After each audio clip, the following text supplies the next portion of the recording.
বাংলাদেশকে ইন্ডিয়া বছরের পর বছর ডেকের পর ডেকের কিন্তু বুলি করে আসছে, আর এই বুলিটাকে পুরোপুরি বাংলাদেশের সাইড থেকে জামাই আদর দিয়ে আমাদের স্বৈর শাসকরা 15 বছর ধরে প্রচন্ড পরিমাণে আদর করে রাখছে।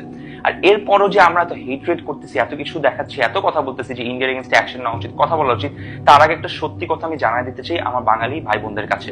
সেটা হচ্ছে, আপনি বাংলাদেশের কথা বলছেন, Bangladesh is half India this point, এর থেকেও বেশি হইতে পারে।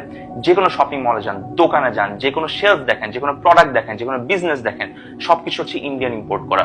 আপনি যে কোনো ফ্যাক্টরিতে দেখেন, বাংলাদেশে ইন্ডিয়ান অপারেটেড ফ্যাক্টরি দিয়ে ভরা।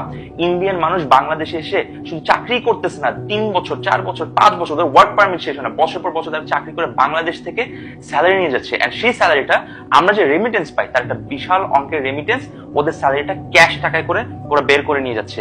আমাদের রেমিটেন্স বাই দ্য ওয়ে, আমাদের রেমিটেন্স যেটা বাংলাদেশে থাকার কথা। এরপর আসতেছি বাংলাদেশের সকল বিজনেসকে বাদ দিয়ে শুধুমাত্র ইন্ডিয়ান প্রোডাক্ট, আমাদের ইম্পোর্টের টাকা পুরোটা ইন্ডিয়াতে চলে যায়, বাংলাদেশি বিজনেস গুলোতে বাংলাদেশের টাকা বাংলাদেশে থাকেই না। এরপর আসতেছি টিভিতে, যেই টিভি, যেই গদি মিডিয়া বাংলাদেশকে ইভেন কয়েকদিন আগেও লিটারালি বুলি করে, আমাদেরকে টিটকারি মেরে, আমাদের নামে মিথ্যা অপপ্রচার চালায়, কমফোর্টেবলি টিভিতে তারা অ্যাড চালাইছে, সেই টিভি চ্যানেলগুলো এখনো আমরা আরামসে চালাচ্ছি বাংলাদেশের মধ্যে। আমাদের কি ন্যূনতম লজ্জাবোধ নাই? প্রত্যেকটা টিভির, প্রত্যেকটা মিডিয়াতে, প্রত্যেকটা প্রেসের মধ্যে ইন্ডিয়ান অ্যাড এখনো চলতেছে without any additional tax, additional খরচ, no, just comfort, just luxury দিয়ে দিচ্ছি তাদেরকে আমরা। আমার কথা হচ্ছে ভাই সিম্পল, একটা জিনিস আমাদের বুঝতে হবে যে এই বাংলাদেশ আর ইন্ডিয়ার মাঝখানেরকার যেই ক্ল্যাশটা, বাংলাদেশি মানুষ না, ইন্ডিয়ার মানুষ না, এই দুই দেশের বুঝতে হবে, দুই দেশের গভর্নমেন্টরা এই দুই দেশের মানুষকে ছিঁড়ে ছিঁড়ে চাবায় চাবায় যে খেয়ে ইউজ করে আমাদেরকে মানে মানুষ হিসেবে আর বাঁচায় রাখে নাই। ইন্ডিয়ান গভর্নমেন্ট ইভেন ইন্ডিয়ান মানুষদেরকে ঠিকমতো ট্রিট করে না।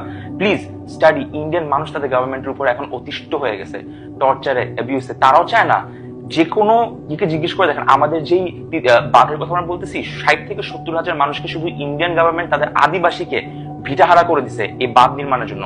কোন বাঁধ? যে বাঁধটাকে খোলার পর বাংলাদেশের মানুষ ডুবে মারা গেছে। এই ভিডিওটা যখন বানাচ্ছি এই মুহূর্তে হয়তো কিছু মানুষ মরে যাচ্ছে, ভিডিও বানানোর আগে অনেক মানুষ মরে গেছে, হয়তো আজকে কালকে আরো অনেক মানুষ মারা যাবে। কেন? ইন্ডিয়ান বাঁধটা জেনে শুনে ইন্ডিয়ানসরা ওই বাঁধটা খুলে দিছে without a warning, without a notification. না আমরা ইভ্যাকুয়েট করতে পারছি, না আমরা রেস্কিউ করতে পারছি, না আমরা প্রিপেয়ার করতে পারছি, আমরা কিচ্ছু জানতাম না। Are you telling me that ইন্ডিয়ানরা তাদের নিজস্ব ইয়ে বাঁচানোর জন্য আমাদের বাঁধ খুলে দিচ্ছেন, তারা আমাদেরকে জানাতে পারেনি? 48 বছর সময় পর হঠাৎ করে একদিন বাঁধ খুলে দিছে। সিম্পল হিসাব, ইন্ডিয়ান মানুষ না, ইন্ডিয়ান গভর্নমেন্টের জানা উচিত, বাংলাদেশের জানা উচিত আমরা কারো পুতুল না। সুতরাং আমি যে গিফটের কথা বলছিলাম, এই গিফট আমি একা দিতে পারবো না। গিফটটা খুবই সিম্পল, অন্তত 1 মাসের জন্য হলো যদি ন্যূনতম লজ্জা আমাদের থাকে, যদি আসলেই আমরা কিছু একটা চাই করতে, ইন্ডিয়ান প্রত্যেকটা প্রোডাক্ট কিনা বন্ধ করতে হবে।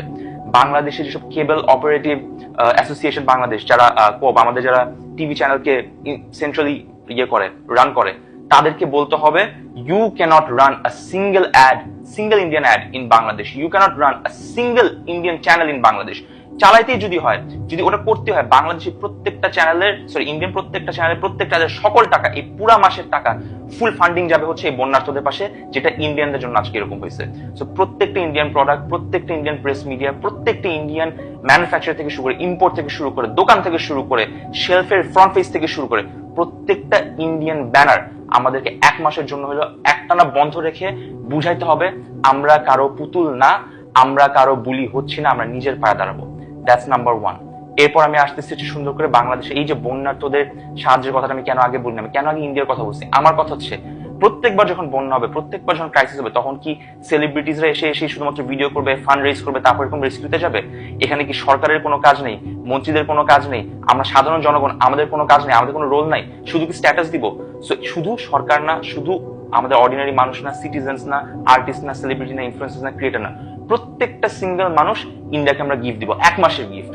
কোনো প্রোডাক্ট বয়কট ফয়কট কিচ্ছু বলি না, একটা মাস টিভি চ্যানেল থেকে শুরু করে, প্রোডাক্টস থেকে শুরু করে, বিজনেসেস থেকে শুরু করে ইন্ডিয়াকে ভুলে যেতে হবে। Let them know that we are not their puppets. Thank you.